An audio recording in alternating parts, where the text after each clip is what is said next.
Fill in the blank. 106,938 minus, I don't know, equals 76,109. So I need to find out what we subtract from this big number to get that smaller number. So what we can do is just subtract that number from 106,938, and that will allow us to fill in the blank. So 106,398 minus, now remember when you subtract you have to line up the commas and the place values. So 76,019 is going to go right there in that order.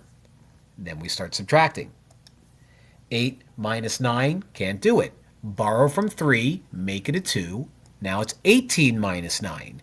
18 minus 9 is 9. 2 minus 1 is 1. 9 minus 0 is 9. 6 minus 6 is 0. 0 minus 7, can't do it. Borrow from the 1, make you a 0, make you a 10. 10 minus 7 is 3. And 1 minus nothing is just nothing. So we have a comma right there. And to fill in the blank, we could say 106,938 minus 30,919 is going to equal 76,019.